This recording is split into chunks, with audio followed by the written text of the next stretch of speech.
Okay, welcome back to Reality Talk 3. Alright, we are still on sex education with your teenager.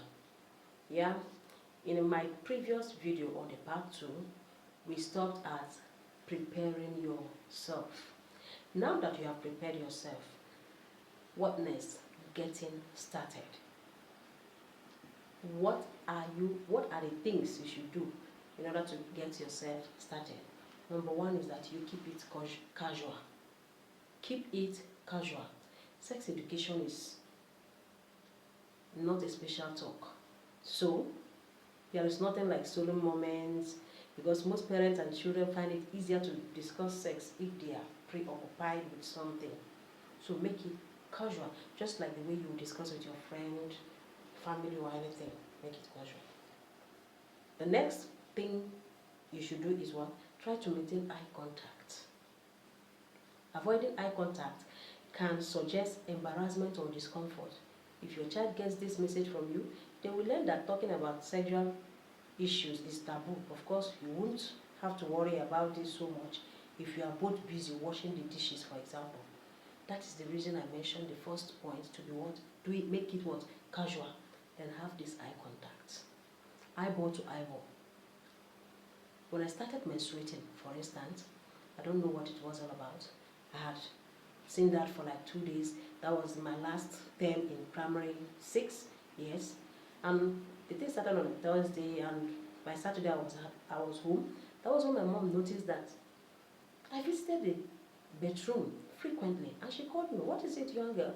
I said, Mom, I think I have an injury here. And she was like, since when? I said, since 3 days ago or 2 days ago. And she was like, are you feeling any pain? I said, I don't feel any pain. I just see blood coming out. She sat me down. She spoke to me one eyeball to eyeball. You are now a woman. If any man touches you, you get pregnant. Oh, Mommy, I don't want to get pregnant. But I'm not asking you to teach your child that way, because this generation is totally different from our generation. Yeah, the information she gave to me really informed my kind of person. Do you understand? Make it very open. And she was like, you're going to see it up to 60, 70, 80 years. You mean all the days of my life I was seeing blood? You say not like that, actually. Every month, that particular date you saw this one, it will repeat itself again. And I was like, okay, is that so? Do you understand? There was an eye contact that made me understood and took every information she was giving to me to be what? Very serious. So maintain an eye contact. The next one is that you use the cues around you. Conversation starters could include romantic scenes in movies or television or something that has happened to a person you know. You could begin by asking open-ended questions such as, what will you do if you found yourself in that situation? A general conversation based around this situation is an easy starting point. When you are watching that movie and you ask that to your teenager, if you are in this show, what will you do? Do you understand? So you use the cues around you, or you use something that have happened to somebody and start up the conversation. Cool. Okay. The next point, use your own experience. Just like I have used my own experience to talk to you. Use your own experience. If you feel comfortable, illustrate particular points with stories from your own experience, just like I have done. Yeah, it makes it what? A whole lot easier. And I mean, I talk about this, my experience, almost everywhere. I've got to talk to youth when it has to do with sex educating them. And it's very easy with me because it is something that I have gone through. You get? Then the next one is what? You explain your values. Explain your values. Older children and teenagers are interested in, hearing about parental values and beliefs. That is it. My own parents explained their values to me. And it was left for me to, okay, this is what I'm going to do. I'm not going to go that way. Do you understand? Fine. We are done. Now that you have known how to get started, let's move to the next point. Avoiding the conversation stoppers. very important. A lot of things that makes your conversation to be stopped when you want to pass this information, this solo information of sex educating your teenager. What are the things you do? Certain reactions are likely to stop the conversation or turn it into an argument. So some of the things you must avoid include: 1, don't demand that your child share your beliefs and values with you. During my own time, I don't sit close to boys, I don't attend parties, no, that was your values.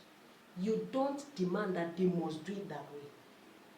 If you do that, you are stopping, that is a conversation stopper, right?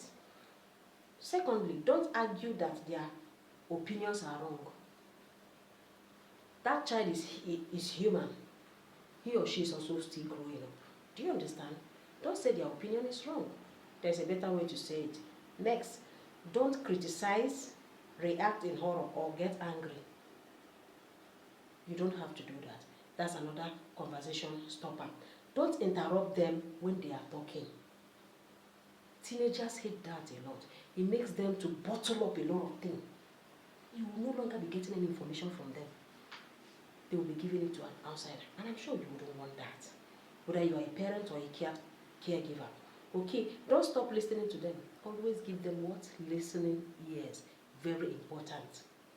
Don't assume that they want your guidance if you feel like giving them advice. First tell them why. Don't assume that they need your guidance. But if you feel like giving them advice, tell them the reason you want to what? Advise them. I think it's clear enough. Okay? Don't be stern and unapproachable. For example, avoid threatening statements like, if you get yourself pregnant, you're going to leave my home. You're talking to a teenager. Their heads are hot at this stage, age 13 to 19. Very hot. They want to do it and tell you, do your worst. Don't do that. That's another word, conversation stopper. Don't assume your child is sexually active or in trouble if they ask you a question about sex. That's another word, conversation stopper. Now that you have known the conversation stopper, we go to the next. On to the next one. Avoiding awkward moments. Yes. These are the things you must avoid. Those are awkward moments that could bring hindrance to you disseminating this information of sex, educating them. Okay. Embarrassment can stop the conversation. So, some of the things I will suggest for you includes: if you feel shy or embarrassed, say so and laugh about it. Perhaps you could have a chat about why sexual issues are so difficult to discuss. This can help ease the tension. I think that is where a lot of parents come in. Tell your child the sincere truth. I can't talk about this. But when you are telling them, you laugh. I would love to, but honestly, I don't even know how to start. You laugh about it. It's a little bit more easier for your child to what? Get that message. And instead of you sternly saying, it's a no, get out. Don't do that. If you are comfortable with talking about your own sexual experiences, say so honestly. Explain that people need their privacy. Yes. Maybe when your child asks you, Mommy, why this, that. Why did you get pregnant out before you getting married to daddy? Or why is it that you people, whatever the question may be, and it's embarrassing to you, just tell that child or children that sometimes people like their what? Privacy. So this is my privacy, I don't want to talk about it. You say it in a cool way, right? Do you understand? Okay. Now, if you can't bring yourself to talk about something, tell your child that you will find other ways to get the information. Sometimes these children are so inquisitive that they ask you questions that will throw you off balance. Yes. Tell them, boy, girl, this one I don't know the answer, but I will get the information. I will definitely get the information and we'll discuss about it. That's very okay. Cool. Okay.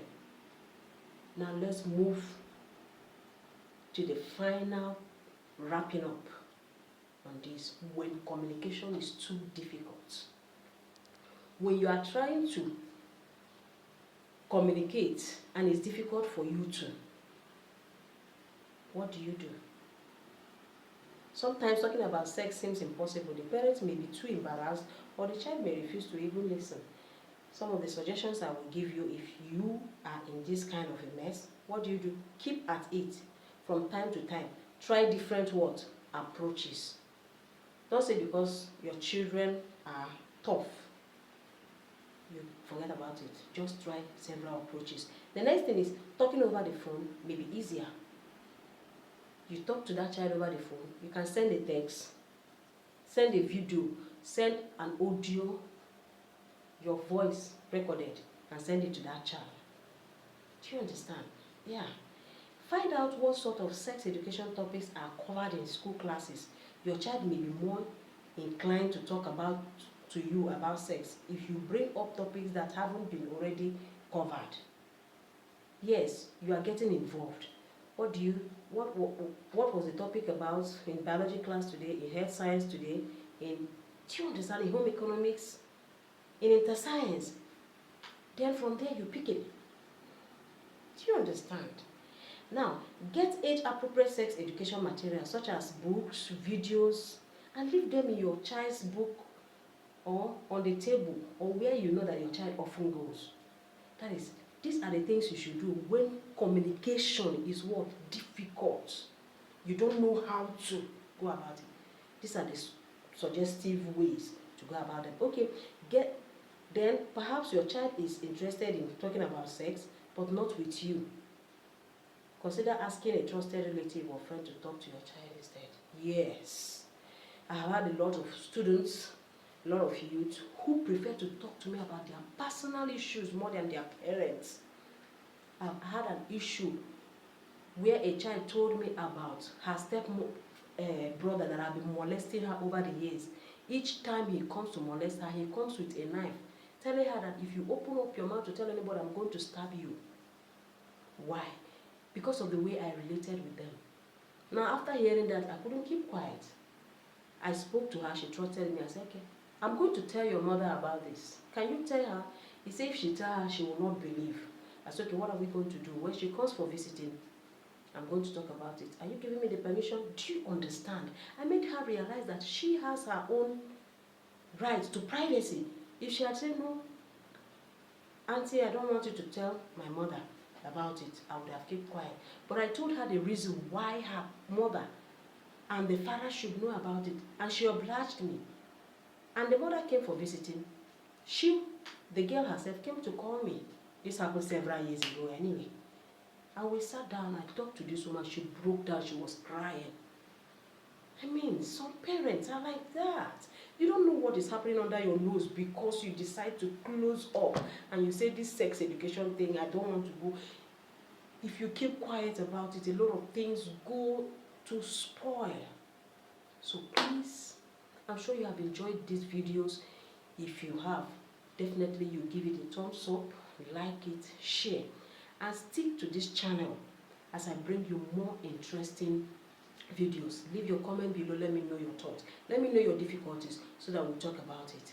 Until then, remain blessed and take that step. Don't wait, it's not difficult.